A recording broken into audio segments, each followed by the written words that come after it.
C'est de dire que s'il y a du multiple dans le monde, il ne peut pas avoir un principe unique qui est la cause de ce multiple. Et le Maharal avait dit que c'est exactement le contraire qui est vrai, que le multiple n'est possible que parce que il y a une unité, parce que sans l'unité, le multiple ne serait même pas possible. Le multiple tient sa réalité, le fait même qu'il puisse s'exprimer comme multiple, que parce qu'il y a un principe unitaire qui l'unit. Sans ce principe unitaire qui l'unit, il n'y aurait pas de multiple. C'est comme ça que renverse la Kusha, que lui il appelle les Tipshim, je ne sais pas comment ils les appellent, qu'ils disent que bon, c'est une grande Kusha que tout le monde avait, que normalement un élément produit un élément de même nature, donc l'unité absolue de Dieu ne pourrait pas produire de multiple. Alors que dit le Maharal, c'est exactement le contraire qui est vrai. C'est parce qu'il y a multiple qu'on peut supposer qu'il y a une unité qui rend possible ce multiple et qui rend que ce multiple est possible, qu'il existe. Sinon chaque chose serait perdue dans son unité, il n'y aurait pas de lien possible. Donc c'est c'est ce qu'il... On s'était arrêté là. Bon. Vedvar zemore ahe. Il dit cette notion du multiple qui est un en vérité, ce multiple qui est en vérité un au fond des choses, c'est la lettre He qui le désigne.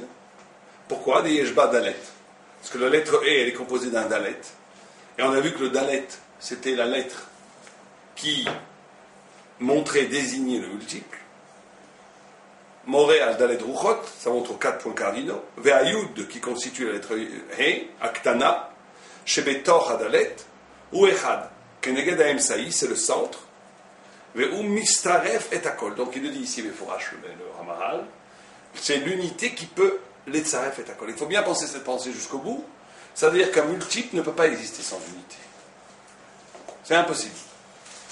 Un multiple, parce qu'il se présente comme multiple, déjà dans l'inconscient même du dire multiple, il y a déjà un lien entre tous les éléments qui constituent ce multiple. Le mistaref. Et le mistaref n'est possible que parce que il y a quelque chose qui unifie toute cette multiplicité. Et l'erreur, encore une fois radicale, que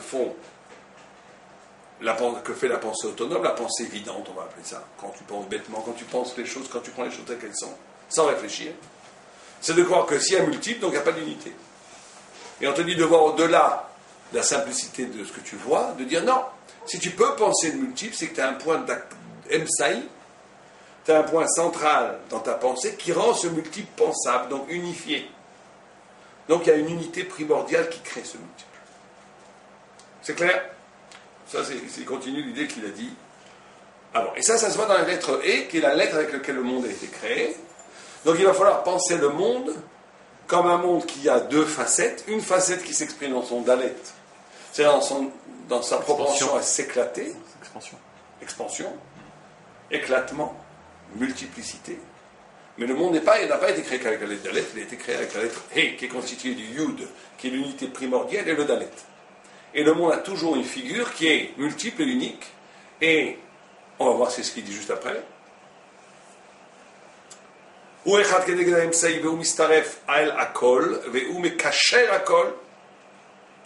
celui qui unifie tout. C'est pour ça que Dieu a créé le monde avec la lettre E. Qui a olam hazeh yeshba chaluk ve'im kol ze u olam echad. Qui a ribouy hazeh u l'echad. Ça c'est très important. Il dit que le monde, en vérité, est un. Et un. Et dans d'autres textes du Maharal, et dans d'autres aussi, Gdolim, Gdolé Israël, ils disent toujours que ce qu'il faut rechercher dans le monde, c'est l'unité. Et que plus quelqu'un est petit, plus quelqu'un il est éclaté. D'où la racine katan vient de katua. Katan veut dire couper. Le Maharal dit dans d'autres endroits, katan a pour racine katua, couper, éclater. Ça veut dire de vivre chaque instant séparé de l'autre. Coupé. Et pas être capable de nifier sa vie. Chaque moment est un moment isolé qui n'a pas de sens par rapport à hier ni à demain. Ça c'est petit. Pourquoi c'est petit? Parce qu'on est dans l'immédiatité de la vie d'existence. On est incapable de donner une unité à la vie. C'est le katan. c'est la petitesse. Gadol a pour étymologie, enfin pour racine, Good, qui est une rivière, qui unifie tout. Comme on l'a vu, ou je ne sais pas si on l'a déjà dit, Good, c'est en même temps une rivière et c'est en même temps une mechitza, c'est les deux. Parce que l'unité, c'est ça, c'est Dalet et Yud. Être capable, effectivement, de penser l'unité du monde, d'unifier sa vie. Et quand on dit unifier sa vie, ça veut dire être capable de donner un sens total et un à tous les éléments de son existence. Et c'est comme ça qu'on voit un grand dollar. Un tzaddik, c'est quelqu'un qui n'a pas de différence quand il mange, quand il est avec sa femme, quand il prie. Bien sûr qu'il y a des différences, il y a de multiples, mais tout est unifié. Et c'est la grande difficulté qu'on a aujourd'hui. C'est qu'on peut... il faut bien comprendre que si on réfléchit jusqu'au bout cette pensée, si on pense jusqu'au bout les pensées du Maharal, qu'on est arrivé aujourd'hui au bout de l'éclatement. Toute la société moderne dans laquelle on vit est faite d'éclatement. Les moments sont fractionnés, le monde du travail, l'heure du loisir, le rapport aux médias est complètement fractionné. On passe d'une chaîne à l'autre, on passe d'un site internet à l'autre. On est complètement fractionné, on devient schizophrène, encore c'est complètement unitaire le schizophrène. On est beaucoup plus que ça, on est plurisophrène. Le monde moderne te découpe en 1000 morceaux qui n'ont aucun rapport l'un avec l'autre. Je suis à la banque, j'ai la cravate, je travaille bien, je suis dehors, je suis une bête furieuse, à la maison je suis un salopard, dehors je suis un tzaddik. Il n'y a plus d'unité du tout dans la vie. Parce que je raisonne par saucisson. Le monde du travail, je suis efficace d'une certaine façon, le monde de la famille, je suis efficace d'une certaine façon. Et même ça, c'est vrai, même si on est... Je vois pas ce qu'il y a de nouveau là-dedans. Il y a quelque chose de très nouveau dans le sens où on va voir. Ce que je veux dire, hein, je pense que vous avez compris, ça a été accéléré. Non, ça a été complètement accéléré. La référence avant de l'existence était de coefficient 2 ou 3. Aujourd'hui, le coefficient de 1000. C'est vrai que c'est le même principe. Hein. Simplement, aujourd'hui, ça a été accéléré. Ça a été complètement... C'est le paroxysme de la multiplicité. D'ailleurs, la mode en est un des phénomènes. La mode, cette frénésie de changer tout le temps, d'apparence, et de coller à des apparences qui changent. Dès que quelque chose dure un peu, ça n'a plus de valeur. C'est l'expression... Quel est le but de ça? Le but de ça, c'est justement c'est d'être dans le Dalet. C'est pas un but, c'est une fuite. C'est une fuite du Yud. Non, mais il a raison, c'est aussi un but. Il le dit clairement un peu plus bas. C'est comme on l'avait un peu déjà dégagé, que tout le problème va être que cet éclatement va vouloir se poser comme absolu, encore une fois.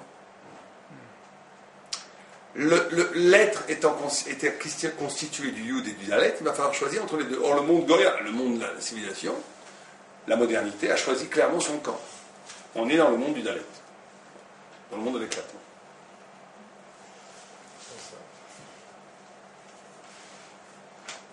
Mais ce qu'il dit ici, la mystère fait d'accord, ou mekacher d'accord, le fika abot oi, barash midbar de olam azeh, ki haolam azeh yesh bo chiluk ve'im kol ze ou olam echad. Ça, c'est peut-être la phrase la plus importante de tout le Ner Mitzvah, si j'oserais dire. Im kol ze ou olam echad. Donc il faut bien comprendre que pour nous aussi, ça nous interpelle. C'est pas que l'unité est dans les shamaïm, mais ici elle est multiple. Ça serait trop facile de dire ça.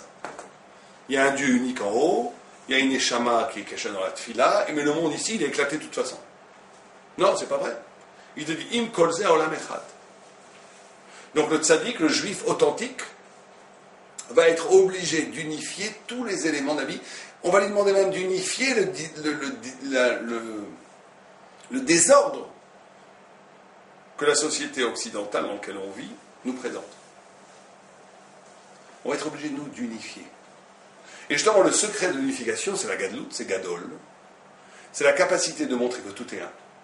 D'intégrer toute cette multiplicité, de la comprendre en son cœur, de dire que tout est animé par ce yud, mais que c'est capable, on ne pourra le faire que si on vit avec ce yud séparé. C'est là où c'est compliqué.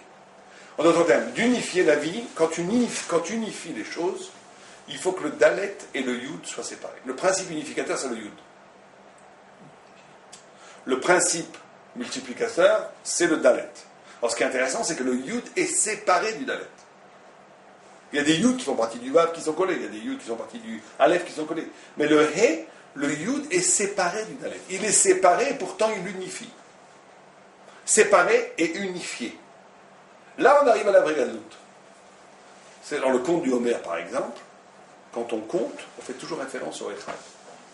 Echad, quand on compte aussi un kippour, achad v'shtayim, achad v'shalosh, achad v'arba. Pour réussir une vraie unification, c'est de ramener tout à l'origine, mais cette origine, elle ne peut pas être un des éléments de ce que tu unifies. Il faut qu'elle reste séparée. Sinon, tu trompes, tu rentres dans une fausse unité. Et ça va très très loin, parce que, pour dire les choses bêtement, la référence à Dieu, elle peut devenir un élément de l'être. Et là, c'est la catastrophe. Si l'unité n'est pas séparée, si mon rapport à Dieu est un de mes éléments de ma maîtrise, ça je le compte aussi, je le rentre dans le Homer, je rentre dans le compte, je le rentre dans le Dalet. Alors là, j'ai l'impression de faire des grandes choses, en fait, je suis en train de casser la vraie unité. La vraie unité, ce n'est pas justement une sorte de panthéisme spirituel, judéo-spirituel, où je vois Dieu partout, où tout est bien, tout est beau, où il n'y a plus de différence entre le bien et le mal, où il n'y a plus de différence, où tout est égalé, tout est unifié en réalité. On essaie de faire l'unification en disant à Kol Tov fait. Ça, ce serait une façon de noyer la séparation. Et ce qui est très difficile à porter, c'est d'être capable de penser une transcendance absolue, comme on avait vu la dernière fois, la Tzura Mouvdelet, et le Kit Mouvdelet, qui est complètement séparé, et que c'est cette séparation qui fait l'unité, et que c'est ça qui fait un monde Echad. Donc tu gardes une séparation entre ce qui est unifié et ce qui est unifié, mais ça n'empêche pas que ça unifie. C'est ça la position du tzaddik. Contrairement aux deux formes d'échec, qui seraient de voir, comme il le dit, de voir dans la multiplicité la réalité absolue, ou bien de réduire le yud à une chelek du dalet. Vous comprenez? Et là, on casse la véritable unité. Donc quelqu'un des grands, c'est quelqu'un qui est capable d'unifier toute sa vie, mais cette unification du monde et de sa vie reste dans un rapport à la transcendance qui m'échappe tout le temps, qui est toujours au-dessus de moi. Toujours au-dessus de moi. C'est un rapport à Dieu où je me situe infiniment éloigné d'eux, qui me permet d'unifier. Mais sinon, à un moment donné, on peut prendre, vous comprenez ce que je veux dire? Le rapport à Dieu peut à un moment donné peut devenir un chelek du dalet. Ça veut dire quoi, ça devient un chelek du dalet? Ça veut dire que le rapport à Dieu devient lui aussi est de même nature que le rapport que j'ai aux choses. Comment procède le tzaddik? Il n'est pas dans le multiple, il est en dehors.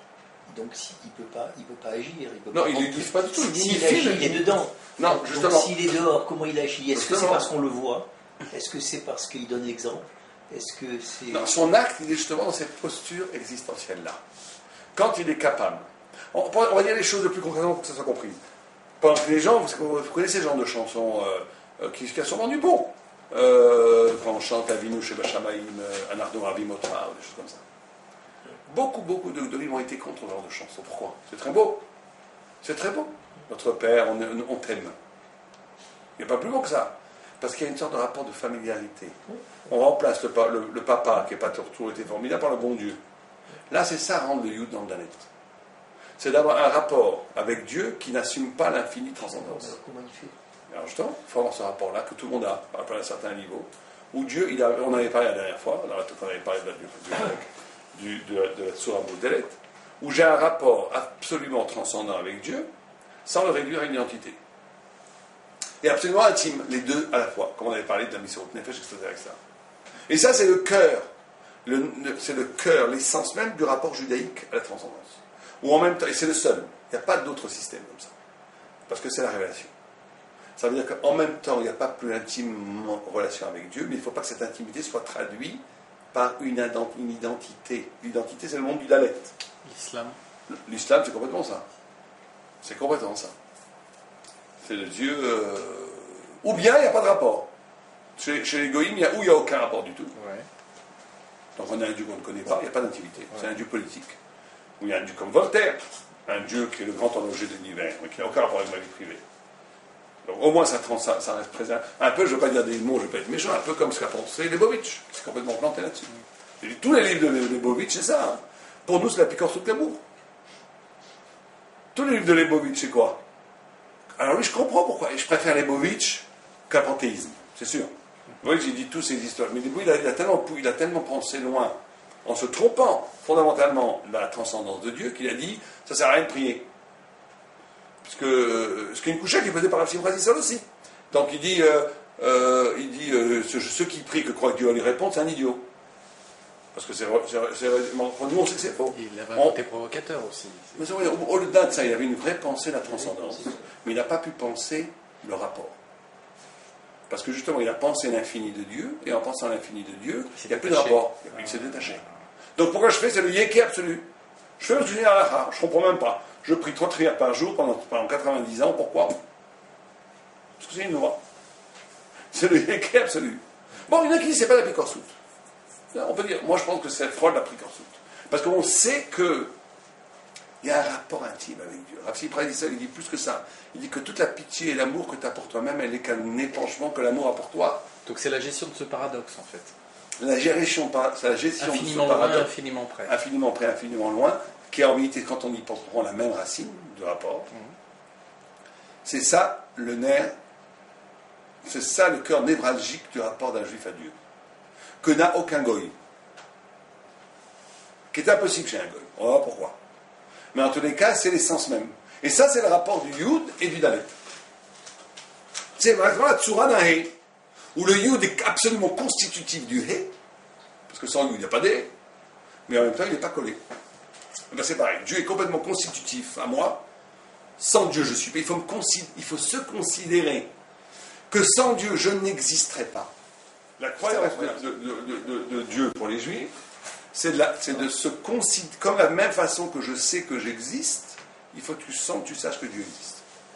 Si ton degré d'émouna, de la même façon que toi tu sais que tu existes, personne ne pourra te faire douter que tu existes, on est bien d'accord. On peut te faire douter de tout, mais pas que tu existes.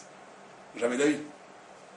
Et bien de la même façon que c'est évident que tu existes, il faut que l'évidence de Dieu soit à ce niveau-là. Si elle est un peu moins que ça, il y a un problème d'émouna. Je sais que le bon Dieu existe, jamais, mais quand même, bon, je sais que c'est logique. Les gens qui disent c'est logique que Dieu existe. Ça, c'est pas la émouna juive. Du tout. La émouna juive, c'est de dire que de la même façon que je m'éprouve, j'éprouve Dieu. Au cœur même de mon souffle, je sais que Dieu est là. Comme il est à Zaken, quand il chantait, il disait Imanika Nakolkan. Ani, c'est Dieu. Et c'est lui, c'est les deux en même temps. Donc ça, c'est le fondement. Et ça, c'est le He, c'est le Yud et le Dalet. C'est un rapport, le Yud est constitutif de façon absolue du He. Sans Yud, il n'y a plus de He. Mais il n'est pas collé. Et bien Dieu est constitutif absolument de ma conscience, de mon être, mais il n'est pas collé, il est absolument là. C'est à ça qu'on arrive à un rapport réel à Dieu. C'est comme ça qu'on arrive à un rapport réel à Dieu. Et donc on arrive à un rapport à l'unité comme ça. C'est ça l'unité, aussi bien l'unité de sa vie que l'unité des choses. Quand on est à ce niveau-là, tout devient un. On est capable de faire le lien entre toutes les choses. Parce que justement, on n'est pas ancré, on n'est pas happé par la matière, mais en même temps, on n'est pas séparé de la matière. On a les deux en même temps. C'est-à-dire qu'on voit l'unité dans la matière. On voit l'unité dans la matière. On voit l'unité dans le multiple. Oh. Qui a ribouyazé ou les echad. Qui a ribouyazé ou les echad. Parce que cette multitude, elle provient de l'unité. Elle est de l'unité, on va dire. Elle est de nature de l'unité, il faudrait dire en termes. Parce que ce ribouille, ce multiple, ou les echad, il est de echad, il provient du un. Donc il faut être capable de voir dans le ribouille que la provenance du un, la provenance unitaire de ce ribouille. Et bien là-bas, chez echad et gambré, et là-bas qui est un, nivra biyud, parce que là-bas il n'y a plus birklal, cette dichotomie, cette distorsion entre le Dalet et le Yud. Il n'y a plus que le Yud. On est d'accord? Ou bibikni amalchut em chashivat, ou chashivut haolam. Les ken yesh ba'olam, et comme la malchut, et ça on avait déjà dit cette idée, tous les malchouyot, c'est-à-dire les 4 civilisations, ça veut dire l'économie générale de toute la politique depuis que le monde a créé, d'accord? De tous les royaumes, de tous les systèmes politiques, depuis que le monde a été créé. Comme c'est la chashivut, c'est l'importance du monde. C'est comme ça que le monde se pose comme absolu. C'est comme ça qu'on va traduire Hashivut. C'est comme ça qu'il se pose comme Chashuv, comme existant. Les Ken Yesh Ba'olam Dalet Malchuyot. C'est pour ça que le monde a 4 empires, Mechulaket Keneged Achiluk Sheu Ba'olam. Donc les 4 grandes civilisations que le peuple juif a traversées, Babel, la Perse, Grèce et jusqu'à aujourd'hui Rome, Édom, sont la conséquence ontologique d'une création du monde. Sont l'expression politique d'une ontologie, c'est-à-dire d'une chose essentielle qui est déjà inscrite dans la création du monde. Et l'unité, elle est symbolisée par Israël. Ouais. Le Yud, c'est Israël, c'est ce qu'il dit juste maintenant. כן? או, ולכן יש בעולם דלת מלכויות מחולקת כנגד החילוק שלהם בעולם, ויש בעולם אחדות כנגד זה הם ישראל. Et la אחדות, l'unité, le yud, c'est Israël. שהם אחד אמנם, c'est pour ça qu'ils sont isolés. Complètement isolés. Pour ça qu'Am Echad, c'est pour l'isolation de Am Israël, le fait que le peuple juif est isolé, qui a toujours été à côté de l'histoire, qui a toujours été incompris des historiens, complètement incompris des goïs. Je me rappelle encore quand j'avais des amis goïs qui voulaient mettre les tefilines, ils me prenaient pour un fou furieux. C'était incompréhensible pour eux. Il faut être fier de cette coupure. Vous savez qu'il y a eu tout un mouvement depuis 2 siècles, on essaie de ressembler aux goïms, d'être accepté par les goïms, le mouvement des Lumières et tout. La Scala, ça a été la catastrophe. Le pauvre Mendelssohn, quand on lit Mendelssohn, il a plein de bonnes intentions. C'est vraiment pas un mauvais mougre. Mais il n'a pas compris ça. C'est ça. La seule chose qu'il n'a pas compris, c'est ça, Mendelssohn. Il a tout compris presque sauf ça. Il voulait, par exemple, sur les histoires civiles, qu'on soit comme les goïms. Pour les lois, le Rochen Mishpat, il fallait prendre la loi du. Il prenait tout le pile-poule que Dina de Malchut Adina, tout ce que tu veux. C'était un Talmud Chacham, mais il n'avait pas compris ça. Et cette fascination qu'il avait pour être pareil au goïm a donné un résultat terrible. 6 de ses 5 de ses 6 enfants sont convertis au christianisme ou au protestantisme, au catholicisme, etc. Il n'y en a qu'un qui est resté juif et encore juif qu'on doit assimiler. Ça veut dire qu'il n'a pas compris ça. Il n'a pas compris du tout. Il ne pouvait pas supporter le yiddish. C'était une langue vulgaire, une langue chaotique, une langue pas harmonieuse comme l'allemand. Il ne comprenait pas que c'est différent du yiddish, que dans le génie du yiddish, il y avait la spécificité juive. Le fait que ce n'est pas la grammaire allemande. La grammaire allemande, c'est quand on lit Hegel et quand on lit la grammaire allemande et la grammaire française, on voit les rouages de l'être qui se posent comme absolu. Vous comprenez? C'est le dalet, c'est l'esthétique du dalet. Le dalet se présente comme absolu. Ce qu'il dit, il prend sa puissance de cette fracture ontologique originelle du monde. Le dalet prend sa puissance de là. Et donc il faut bien qu'il se pose comme absolu. Et pour se poser comme absolu, il va se poser comme unitaire, comme esthétique, comme harmonieux. Et donc quand tu vois des juifs qui sont du Echad, ils sont distorsés, ils sont moches par rapport à l'esthétique du dalet. Vous comprenez? Ils ont les barbes, les caftans. Ils ne rentrent pas dans le romantisme allemand. Si on vivait un monde de l'attirance du romantisme allemand, un juif c'était épouvantable. Tu vois le chevalier blond avec les boucles sur son cheval, et tu vois le juif avec ses redingotes se balancer comme ça. Qu'est-ce qui est plus beau? Mais c'est une beauté. Pour ce qui est beau dans le monde du dalet, c'est Maous dans le monde du Yud. Pour le monde du Yud, c'est dégoûtant. Le plus preux chevalier, il est dégoûtant. Il est dans l'économie générale du dalet, il est dans le monde, il est comme une bête. Il est incapable de la coupure ontologique. Il est dans la sublimation de la nature. Donc, d'où une incompréhension, un malentendu extraordinaire. Et le pauvre Mendelssohn est tombé dans ce piège extraordinaire de la fascination du dalet. Il a voulu comme ça, une grande mission, rentrer le Yud dans le dalet. On rendait compte comme une mission élokite. Où on arrive. L'erreur, parce qu'il n'avait pas compris cette chose-là. Il n'avait pas compris que le juif est isolé, qu'il est coupé du monde, qu'il est coupé du dalet parce que c'est l'unité originelle qui reste. Et qu'il ne peut pas être en harmonie avec le monde. C'est impossible. Sinon, ça devient l'assimilation. Sinon, c'est la mort. La mort. Et c'est la mort simplement des juifs et de tout le monde entier, puisque le monde est créé avec un « et ». Hein. S'il n'y a qu'un dalet, le monde s'écroule. Le multiple sans l'unité du Yud rejoint le néant. Donc c'est la mort de l'univers. C'est la fin de l'univers. Et c'est ça que ces gens-là n'ont pas compris du tout. Les gens, aujourd'hui, les gens reviennent à tout ça. Malheureusement, beaucoup à cause de la Shoah. La Shoah a été un traumatisme intellectuel extraordinaire, où le peuple de la beauté, le peuple de la philosophie a commis les plus d'horreur, les gens commencent à se dire, il a fallu le trône de la Shoah, il faut dire, il y a quelque chose qui cloche là-dedans. Par les deux. Non, par ce trône-là, ils ont compris, tout a éclaté. La Première Guerre mondiale a commencé le boulot, et la deuxième l'a achevé. Tout le monde, même les goïms, même les penseurs goïs ont compris qu'il y a quelque chose qui cloche dans l'immanence, dans l'histoire, dans le progrès, dans tout ce qu'on croyait quel est le futur de l'homme. On a très bien vu qu'au cœur de l'Europe, qui était le sommet de la civilisation, et en Allemagne, qui était le sommet de la civilisation, c'est là où s'est passée la pire des horreurs, que l'humanité n'a jamais commise, même dans les temps les plus barbares. Donc on a dit, il y a quelque chose qui cloche. Et même pour les Juifs,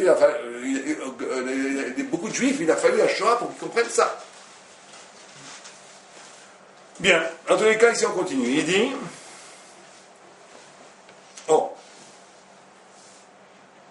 ויש בעולם אחדות כנגד זה עם ישראל, שהם אחד, אמנם ראוי היה שהיה. Alors, il te dit, qu'est-ce qu'aurait dû être? Le monde idéalisé, c'était quoi? אמנם ראוי, c'est au milieu, vous l'avez? אמנם ראוי היה, שהיה דלת מלכויות אלו, מתקשרים ומתחברים יחד עם ישראל. En vérité, en absolu, il aurait fallu que les peuples s'unissent avec Israël. Ou mistarfim. Donc, en vérité, si les empires épousaient véritablement la courbe ontologique de leur être, ils devraient, comme un Dalet s'unir, comme ils sont partis du Hé, on est bien d'accord, tout le monde fait partie du Hé. Donc, eux qui symbolisent le Dalet dans ce Hé, devraient s'unir au Yud, pour faire un monde parfait. Donc, si on voulait rendre le monde parfait, il faudrait une union entre Israël et les Goïms. Et le politique, quand on dit les Goïms, ce n'est pas les Goïms qui vendent des pastèques, hein. On parle de tout l'organigramme des civilisations. Ça veut dire, on inclut là-dedans l'esthétique, Picasso, Rembrandt, tout ce que vous voulez, tout le monde de la culture, le monde de la musique, le monde de la philosophie, le monde du politique, le monde de l'économique, tout. Et vous voulez dire qu'il y a une compréhension totale? Mais quand il dit Raoui, c'est en absolu. On va dire idéal. Bon, on va voir que c'est impossible, donc d'une façon idéale. Mais c'est ce que je m'attendais. Non. Mais. C'est une excellente. Ouais, mais je n'attendais pas ça parce qu'il savait que c'était impossible. Mais il fallait que cet impossible soit un idéal. Pour révéler l'idéal. Pour révéler l'idéal, pour arriver à la fin des temps, le machin, ce sera ça. Mais maintenant, c'est impossible. Mais. On va voir, il le dit juste après que c'est impossible. Mais il donne en rien la possibilité d'y arriver? Non, impossible. On peut y espérer, mais on ne peut pas y arriver. Comment on jongle avec ça? On va voir. Donc il dit, regardez ce qu'il dit. Regardez, c'est très important ça. וראוי היה שהיה הדלת המלכויות, אלו מתקשרים ומתחברים יחד עם ישראל, ומצטרפים אל ישראל. עד שיהיה כל אחד. Ça c'était l'idéal. ומפני חיסרון העלול, mais à cause du חיסרון, de la conséquence, de l'עלול on va dire, de la conséquence, du fait qu'il y ait création. שהוא בבריאה, שאינו בשלמות, אי אפשר שיהיה כך. במה שהעלול הוא נבדל מן העלייה, מן העילה. Alors là, on rentre dans des concepts très profonds du Maharal. Il te dit d'abord une chose très importante. D'abord, il faut bien comprendre que là, ce qu'il vient de dire en 3 phrases a des portées considérables. D'abord que l'unité du monde ne peut passer que par Israël. L'unité du monde ne peut passer que par Israël. C'est pour ça que toute tentative, et bon, il ne faut pas trop le dire en public, toute tentative universaliste que les goïms ont tenté, c'est toujours parti d'un juif. Vous n'avez aucune tentative universaliste qui n'est pas partie d'un juif. Ça n'existe pas. Et ça s'est retourné contre les juifs. Hein? Ça s'est toujours retourné contre les juifs. Ça, c'est sûr. Mais toujours, le christianisme avec Paul qui a voulu universaliser la pensée juive, c'est juif. Marx, c'est juif. C'est toujours par les juifs que ça passe. Dès qu'on a voulu donner une unité au monde, une perfection au monde, en d'autres termes, dans l'idéal, peut-être qu'on a voulu relier le Yud avec le Dalet, c'était ça le discours inconscient. Le discours inconscient et même conscient chez le christianisme primitif ou chez Marx, c'était d'arrêter l'exploitation de l'homme par l'homme, et pour Marx, et pour le christianisme, de rendre l'unité primordiale au royaume de Dieu, faire le royaume de Dieu, donc Mashiach. Donc d'unité, le Dalet avec le Yud. Là où il y a eu disjonction, c'est qu'ils ont voulu le faire sans Israël. Mais en volant l'identité d'Israël. Le christianisme, en volant l'identité d'Israël, c'est le Vérus Israël, qui est un vrai hold-up identitaire, parce que c'est nous les vrais juifs maintenant. Et ce hold-up identitaire n'est qu'une frustration par rapport à un hold-up plus ancestral, le fait que Esav, Yaakov a pris les brachot à Esav. Donc dans l'inconscient de l'inconscient, Esav pensait qu'il ne faisait que juste justice en reprenant l'identité d'Israël. Comprenez ce qui se passe? Ça va très loin. Puisqu'ils te disent, C'est enfoui, en fait. Hein? C'est enfoui en eux. Enfoui en eux, puisque ils t'ont dit, vous nous avez volé les brachot. C'est nous le vrai Israël. En Réchit du Réchit, ils ont raison. Puisque c'est ça qu'Israël voulait, mais ils ont complètement tort par rapport à Dieu. Parce que c'est Dieu qui a voulu qu'il y a un bon Dieu. Mais c'est vrai que le cours des choses... Ishmaël, pareil. Hein, Ishmaël, pareil. Et c'est pas pour ça qu'Ishmaël, je ne veux pas trop parler d'Ishmaël, quand on lit un peu Ishmaël, alors c'est encore il y a une usurpation qui est fine, mais alors Ishmaël, c'est une usurpation enfantine. Enfantine. C'est pour ça qu'il y a un problème de mauvaise foi dans Ishmaël. On ne va pas trop en parler ici, mais il y a un problème de mauvaise foi. C'est lié, c'est ce que dit le Rambam. Le Rambam, il dit que il appelle le Meshuga. Il appelle jamais Imarchemo le Meshuga. Pourquoi il appelle quelqu'un le Meshuga? Parce que, justement, il n'y a pas de date. Tout ce que je sens, ça devient le vrai. Tout ce que je veux, c'est le vrai. Tu comprends la mauvaise foi? Tout ce que je veux, c'est le vrai. Donc c'est pas ça, on ne peut pas faire des traits. Ça ne peut pas exister. Ils sont fous, les gens qui croient qu'on va faire un traité. Ça ne peut pas exister. Enfin, on ne va pas parler de ça maintenant, on ne parle pas de politique. Mais ce qui est important, ce qui nous importe, c'est de dire qu'en idéal, il doit y avoir une unification entre le Yud et le Dalet pour faire le vrai. Donc il faut une unification entre Am Israël et les Goïm. Ça ne se fait pas. Parce que dans l'essence même du fait que le monde est créé, il y a coupure, il y a fêlure ontologique qui demande maintenant réparation. Et cette réparation, elle peut venir que du haut, que par le Mashiach. Tu disais. Donc il ne peut pas y avoir la réparation. Il ne peut pas y avoir. Il ne peut pas y avoir. Non, Yefcha, il te dit Yefcha. Yefcha sheyeka, bema sha'alul univdal minaïla. Ça, c'est un concept maranien très important. Le halul, la conséquence, est séparée de la cause. C'est le cœur même de la création. Créer, c'est créer une conséquence qui a une cause ultime, mais par le fait même que tu crées quelque chose en lui donnant sa liberté, déjà, il y a distorsion de la cause. Et donc, il y a nivdal, il y a une coupure radicale entre la cause et la conséquence, qui rend impossible l'harmonie.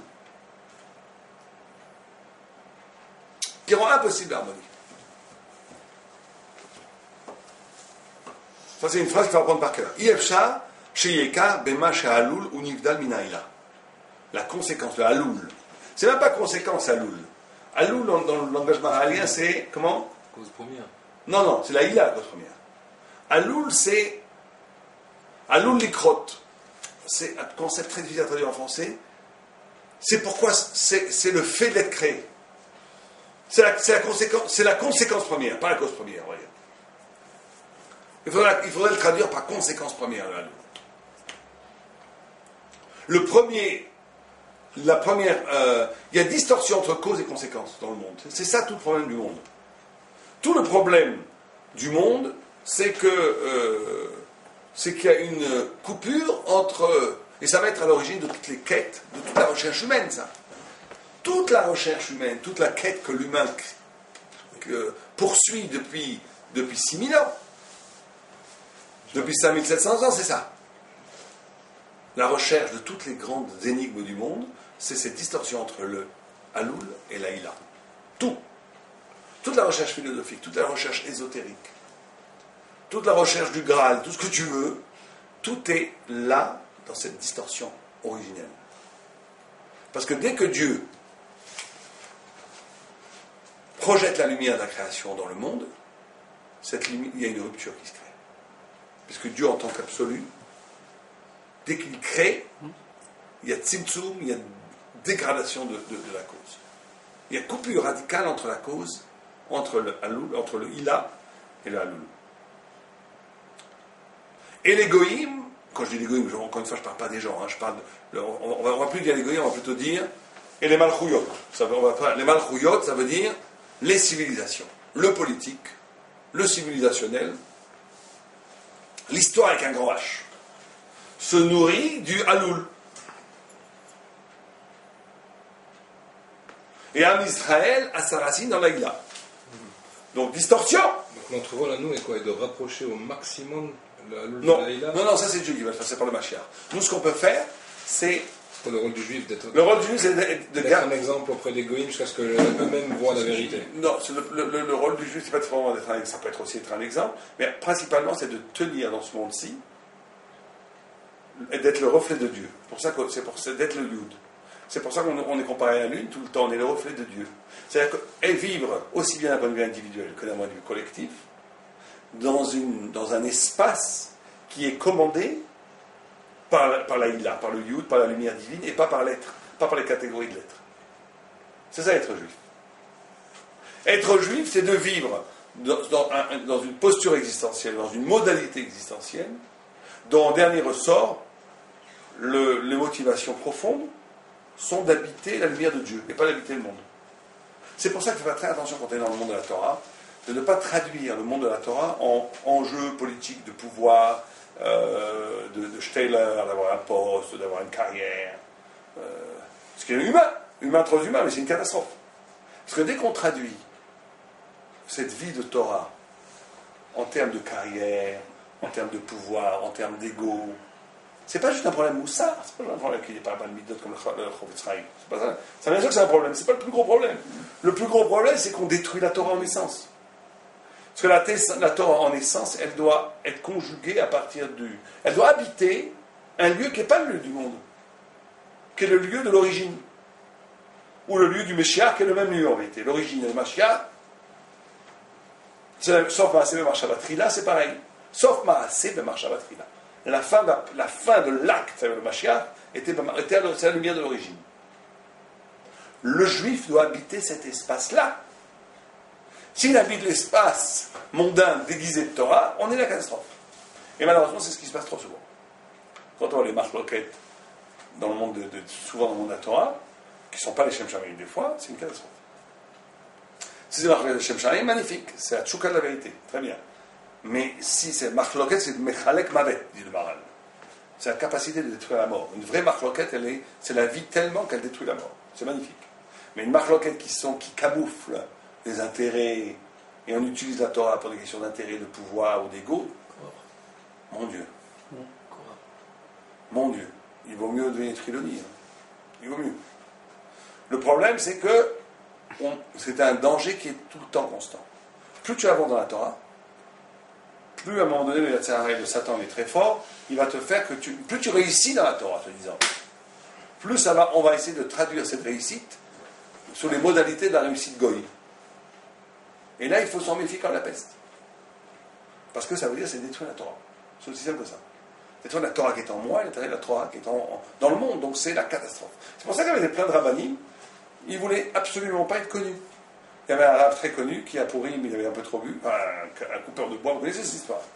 Il y a un coupeur de bois, à Purim, il avait trop bu, il a commencé à dire des livrets dignes de Raphaël de Brisk. Tout le monde était là. C'est comme si vous avez le schnorrer du coin, il commence à vous sortir des Birkat Shmuel, il connaissait toute la Torah Balpé. Tout.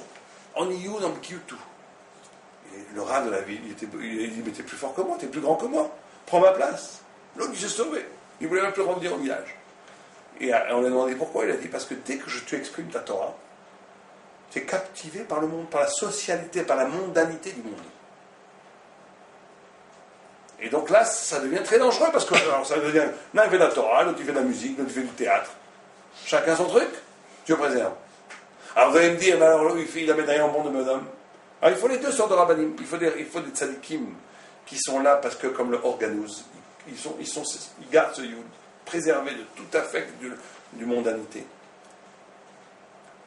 C'est la Medvav. C'est la Medvav. Tzadikim, les 36 tzadikim. Et il faut des gens qui soient là pour donner la Torah au peuple, au monde. Mais ces gens-là qui donnent là, il faut faire très gaffe parce qu'ils peuvent perdre leur rôle là-bas, très facilement. C'est pas les Lévim, le rôle des Lévim. Ouais, c'est le rôle de Lévim, c'est le rôle des Kohanim. Mais comme le dit le Rambam, dans Moreh Nevurim, chacun peut être Lévi. Chacun peut choisir d'être Lévi. Oui, aujourd'hui, bien sûr. Enfin bon, ça c'est un aparté en soi, il faut faire très attention à ça. Et il faut faire très très attention. Très bien, on continue. Pour revenir, c'est qu'en fait, le juif, il doit être dans ce monde du Dalet, mais il doit lui porter le yud sans arrêt. Sans arrêt. Donc sans arrêt, il l'utilise que en tant que moyen, mais l'écart, c'est d'être d'avouk dans le yud. Dans le yud. Mais pas du tout pour essayer que les autres fassent la même chose. Non, pas du tout. C'est ce qu'on appelle être à l'actif de l'humanité. Quand quelqu'un met les tefilines, il sauve le monde. Mais beaucoup plus que celui qui va aller faire du human rights, les droits des hommes en Afrique et tout ça. Beaucoup plus. Celui qui met les tefilines avec Kabbalah, il sauve le monde. D'où le rapport des goïms par rapport aux juifs de haine et d'amour. Parce que quand ils sont d'Alet, C'est quand ils veulent poser le Dalet comme absolu. Ils noyissent. On est celui qui vient casser le système, là. On veut un monde Dalet. Toi, avec toi, tu fais un et. On ne veut pas de ce et. La haine absolue. Mais l'amour, quand le goy comprend que le monde est hé, et qu'il comprend que l'unité possible et sa rédemption à lui, elle ne passe que par Israël. Encore une fois, ce n'est pas un hasard si toutes les grandes spiritualités sont inspirées du judaïsme, alors que la Torah est absolument inconnue des goïms. Ça aussi, c'est un paradoxe extraordinaire. Extraordinaire. Si vous lisez l'histoire de l'Occident de Heidegger, il y a 3 lignes sur le judaïsme, 50, et tout le reste, c'est la Grèce. Alors, on sait très bien que sans la Torah, il n'y aurait pas d'Occident. Il n'y a pas un peuple au monde, l'Ishmaël, les Arabes, les musulmans, n'en parlons pas, ils ont tout pris au Tanakh, tout. Les chrétiens, pareil, même à l'Extrême-Orient, le brahmisme, ça vient de Abraham et de Sarai, c'est les Shematari. Quand on étudie un peu le brahmisme, on voit Sarai, la déesse Sarai, ça vient de ça. Abrahamisme, ça vient d'Abraham, tout vient des. Ça, c'est les Shematouma, les noms de Touma, d'impureté, qui sont de la spiritualité, qu'a donné Abraham à ses enfants qu'il a eu des Pilégesh, il les a envoyés à l'Est, comme il écrit dans le Tanakh, dans le fromage. Il les a envoyés à l'Est. Donc ça a été tout l'origine, le brahmisme étant la première religion, la plus ancienne, l'hindouisme, on dit brahmisme, hindouisme, les deux, de l'Extrême-Orient, qui a après inspiré le bouddhisme, beaucoup plus tardif, etc. Mais, si vous préférez, tout donc vient de la Torah. Tout. Il n'y a pas de spiritualité qui vient de la Torah, pratiquement. Or, cette spiritualité, ce Yud qui a irradié le monde, il est absolument inconnu du Dalet. Les goïms dans les universités, ils connaissent infiniment mieux le brahmisme, l'hindouisme, ou même les civilisations inca ou aztèques, que le judaïsme.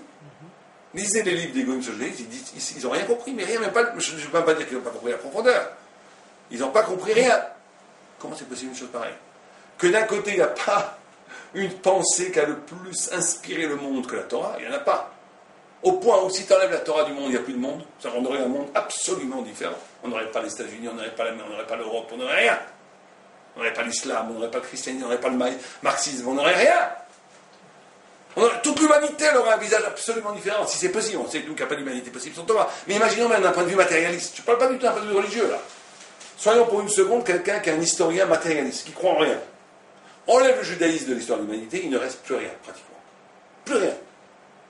Et d'un autre côté, bizarrement, ce qui est la mère de toutes les identités, c'est l'absolue étrangeté. Tu prends un goy, tu lui parles d'hindouisme, ça lui parle, c'est sympa, c'est chouette. Torah, qu'est-ce que c'est que cet animal? Cacheroute. Non, mais c'est parce que vous avez répondu tout à l'heure. Donc, non, parce que c'est le Yud. Parce qu'on est le Yud. On est le Yud. C'est pareil. C'est pas. On est le Yud. Le Yud fait le He. Donc le Yud fait le monde. Et c'est pareil. Absolument c'est pareil. Donc quand le goy veut, quand le politique, l'histoire, veut maximaliser le Dalet, l'antisémitisme est là. L'antisémitisme, il va chercher plus loin, il est là. C'est-à-dire renier l'unité. Exactement, d'où la fascination que les nazis avaient, par exemple, pour le paganisme. Parce que le paganisme, c'est l'éclatement, c'est la beauté esthétique de l'éclatement. Un arbre, il est complètement isolé, il y a une fée dans les arbres. C'est ça le paganisme. C'est de voir une spiritualité différente dans chacun. Une rivière, c'est un autre dieu. Et chacun a son petit dieu. Et tu comprends? Et donc la beauté du multiple, avec l'oubli radical de l'unité. Donc le juif, c'est un embêtant là-dedans. Il rappelle l'unité du monde, il rappelle la fin du monde, il rappelle le début du monde, il faut l'éradiquer. Alors que quand le goy essaye de donner un sens absolu à sa vie, là il va avoir un amour fou pour le juif. Parce qu'il sait que son salut passe par l'Israël. Est-ce qu'on aurait le droit, est-ce qu'un juif aurait le droit, à l'ONU par exemple, de dire que Israël est à nous parce que Dieu nous l'a donné?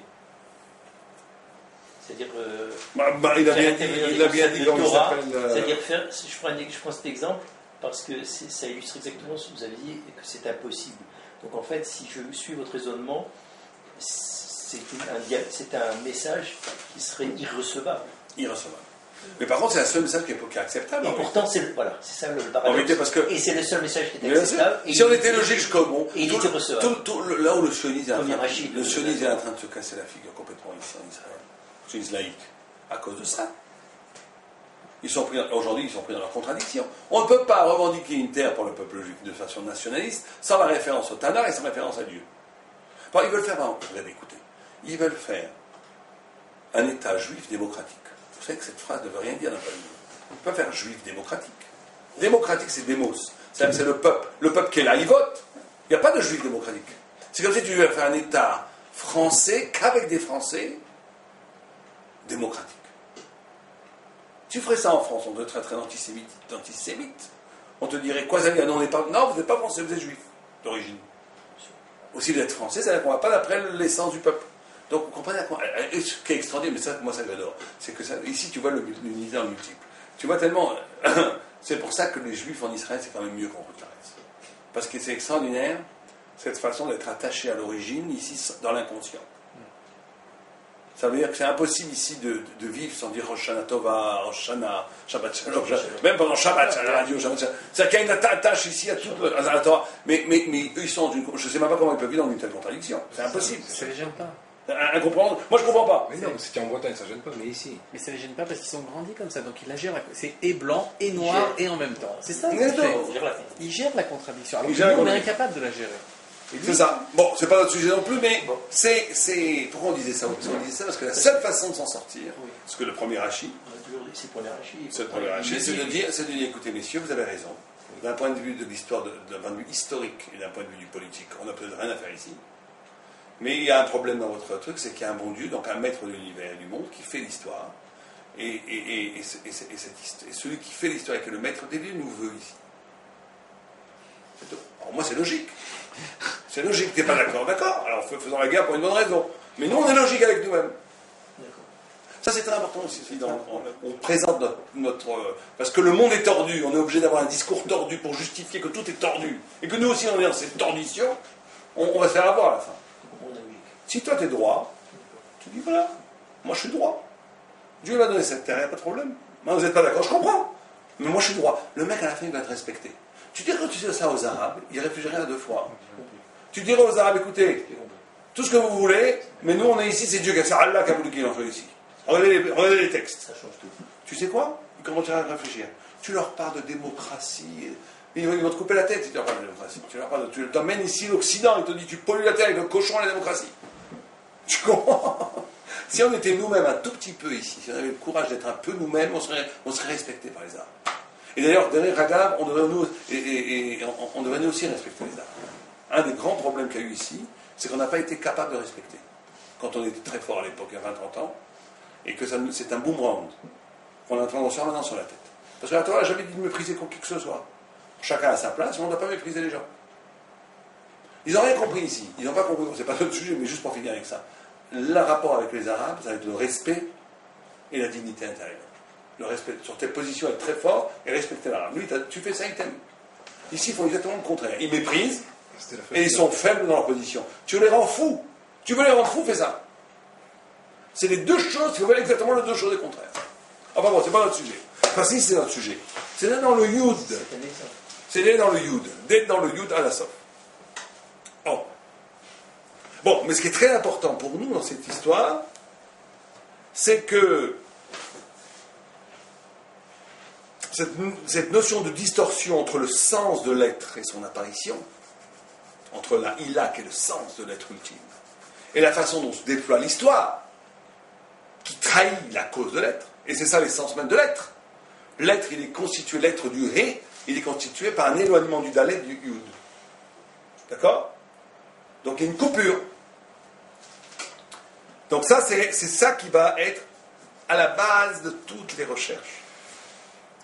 C'est pour ça que l'homme est insatisfait tout le temps. C'est pour ça que même l'homme goy, que le civilisation des goy, cherche toujours mieux. Cherche toujours. La recherche de la plénitude. La recherche de la plénitude qui est perdue. Qui est là à l'origine. D'accord? Donc une fuite en avant. Une fuite en avant, oui, on peut le dire comme ça. Yev chercher câblement quand même. Ou beprat ata kodem malchut mina Israël. Et beprat particulièrement maintenant, avant que le malchut d'Israël existe. Enfin, avant que le Mashiach, d'accord? Maintenant qu'il n'y a plus de malchut d'Israël, c'est encore plus fort. Au temps où il y avait un malchut d'Israël, comme Shlomo Amelech, on pouvait encore arriver à une sorte d'unification du monde, même si ce n'était pas encore. C'est des essences messianiques. Mais ce n'était pas encore messianique. Mais on pouvait y arriver. Mais maintenant qu'il n'y a plus de Malchut d'Israël, oublie. C'est ça qui te dit le Maral. Ou Beprat. C'est un prat, c'est pas ontologique. Ontologique, c'est le fait que la Hila, le haloul est coupé de la Hila. Mais il te dit, et particulièrement, Ata aujourd'hui, Kodem Malchut bin Israël, qu'il y a peu de Malchut d'Israël.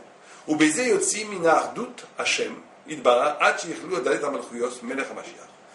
Tout ça va continuer comme ça, qu'on va sortir de l'unité de Dieu. L'histoire va être une perpétuelle sortie de l'unité de Dieu. L'histoire va être tout le temps une tentative d'absolutiser le Dalet. C'est ça l'histoire. Jusqu'à que le Mashiach va venir casser complètement ce jeu de l'histoire et instaurer la lumière. ולכך מצד החיסרון הזה נבדלים אלו דלת מלכויות ואז יהיה העולם בשלמות כמו שראוי שיהיה לכך מיד שנברא העולם נרמז אלו דלת מלכויות וגם ישראל.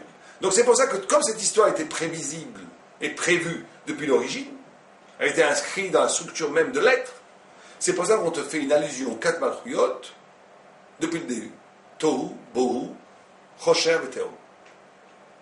Et aussi, le Mashiach est allusionné. Mais Gam Israël qui est dit, Vayomer Elohim, Yehor, Veze Or HaMashiach.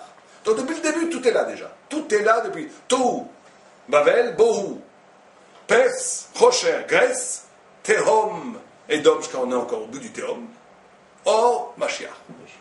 Tout est là depuis le début.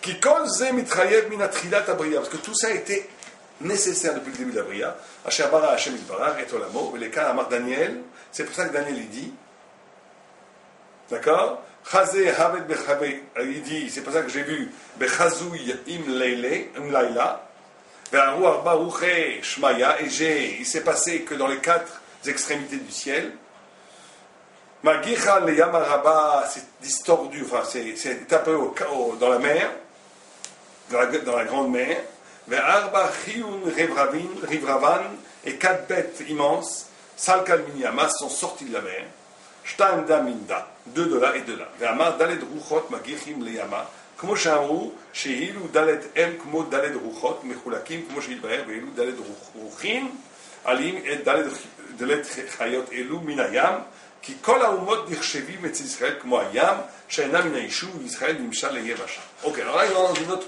dialectique, très importante aussi, que, on va juste, il y aura 5 minutes, mais on va l'amorcer, on continuera ça la semaine prochaine. On continue un peu. C'est ce qu'il dit le Midrash. Et le Midrash dans l'Iveikra. Ve'arba chiyun revravim salik minyama im zachitem minyama ve'im lo mina chorsha. Si vous êtes zoché, les goïm, les civilisations, l'histoire sera comme comparable à la mer. Ve'im lo comme la forêt. Adachiyuto de yama ki salik minyama iye kemamchia. Quand tu sors de la mer, ce qui est dans la mer est déjà presque annulé au niveau du réel. Mais s'il sort de la forêt, ça devient réel. On voit ce qu'il veut dire par là. Pirouche. Le pirouche c'est qui ayam ou rachok min haïshuv. Ve'im zochim Israël, az haumot en lahem mitziyut agamur. Kmo dvar shehu bayam de en lo mitziyut, velekach hadagim, shehem bayam, en lahem shrita. Il n'y a pas besoin de faire la shrita aux poissons parce qu'ils n'ont pas de mitziyut. Zo mipne shehem lahem mitziyut. כי המציאות הוא ביישוב, לפיכך, אם ישראל זוכים, אין המלכות כוח, והם עולים מן הים. כלומר, שהתחלתה הווייתם, אין כוח חזק להם, עד שהם עולים מן הים. ואם אין זוכים, חס ושלום, אז עולים בחורשה, שהוא ביישוב, ואף כי היה, הוא נבדל מן היישוב. גם כן, שהרי אין שם בני אדם, רק חיות, אבל מכל מקום, אין לו לגמרי נבדל מן היישוב, וכאן אמר, ודלת רוחם הגיחי לימה, כאשר רואה דניאל המלכות, רואה אותם דלת חיות. Ok, ça c'est après, c'est autre chose. Donc il est dit ici que, on pourra presque dire, que le politique, que l'histoire est proportionnelle, que l'intensité de la réalité, de l'effectivité de l'histoire, est proportionnelle à la déficience spirituelle d'Israël. C'est la déficience spirituelle d'Israël qui va donner corps à l'histoire politique. Et à contrario, c'est son élection spirituelle qui va rendre tout le politique éphémère. Et là aussi, on a une idée formidable du Maharal qui te dit que toute la puissance des empires dépend de la déficience d'Israël. En d'autres termes, plus Israël va être à côté de la Torah, moins proche de la Torah, donc moins l'intensité du Yud va pouvoir irradier, la lumière de Dieu ne va pas être irradiée dans le monde, plus de façon automatique, le monde va se poser comme stable et absolu. Et de façon ontologique, on parle ici. Ça veut dire que ça va devenir que véritablement c'est comme ça. Les catégories de l'être, les catégories de l'histoire, les catégories de l'économique, les catégories du politique vont avoir un poids considérable. Rapport de force. Je dirais pas rapport de force, je dirais qui prend la place. Il n'y a qu'une place. Si tu fais apparaître dans le monde la lumière du radicalement autre, de l'au-delà de l'être, du sens de l'être, c'est évident que l'être plastique, l'être de configuration esthétique, l'être des écorces, ça peut être important. Ça peut être important. Moins tu fais apparaître ça, plus que tu vois, il n'y a plus que ça. Donc c'est ça l'être. Or, Am Israël a pour fonction de porter le sens de l'être. Le sens dans sa figure d'origine et de finalité, d'accord? Le pourquoi du monde. Mais c'est ce pourquoi il est effacé. Le peuple juif n'est plus capable de porter le sens de l'être. Alors qu'est-ce qui va s'affirmer de façon absolue? C'est le Dalet. Et ça va devenir réel. Ça va devenir ça, il n'y a rien d'autre. Vous voyez autre chose? Oui, il n'y a rien d'autre. Donc ce n'est même pas une question de rapport de force. C'est un rapport d'intensité. Qu'est-ce qui règne dans le monde? Est-ce que c'est la lumière? Est-ce que c'est le sens Eloki ou est-ce que c'est le sens Gashmi? C'est aussi simple que ça. Et donc, si Am Israël est Zoché, alors ils viennent de la mer. Ça veut dire que tout est éphémère. Et il y a eu des moments donnés où il y a eu des grandes heures de gloire d'Israël, où le monde s'est considéré comme éphémère. Il y a eu un moment donné où ce vent, qui venait d'ailleurs des Juifs, encore une fois, ça s'est très très vite réinstallé dans l'être. En mai 68, pendant la Révolution, juste au début, ou pendant il y a eu un moment donné où les gens considéraient toutes les structures de l'être comme caduques, inintéressantes, qu'il fallait retrouver la lumière. Bon, encore une fois, ça se plante parce qu'il n'y a pas la Torah derrière. Mais c'était une aspiration à la Torah. Ça a duré quelques semaines, quelques années, ça dépend. Et c'est pareil dans notre vie à nous. Il y a un moment donné, on étudie la Torah, on étudie Agma, on est une nuit d'études à Shavuot. C'est magnifique. Tout le reste, le compte en banque, c'est vrai que c'est embêtant, mais c'est vraiment pas important. Mes dettes, je n'ai pas encore payé ça, et comment je vais faire ça? Bon, mais à un moment donné, si tu es vraiment à la lumière de la Torah, tout ça n'a plus du tout d'importance. Et très vite, boum, tu reviens, les catégories de lettres l'emportent. Alors la Torah, c'est remonté là-haut. Et ben c'est pareil. C'est-à-dire que ce réel, il faut bien comprendre ça, c'est pas du tout la rigolade, là. C'est-à-dire que la puissance aliénante du réel est proportionnelle à ta déficience de lumière thoraïque. C'est aussi simple que ça. Plus tu vas être fort dans la Torah, moins le réel aura d'emprise sur toi. Moins tu vas être fort dans la Torah, plus le réel aura d'emprise sur toi. Plus tu vas être instrumentalisé par le réel. C'est tout. Donc la liberté d'être instrumentalisé par le réel, elle dépend de toi. Elle dépend de ton engagement spirituel. Et ça tient à des toutes petites choses. Ça tient à des toutes petites choses.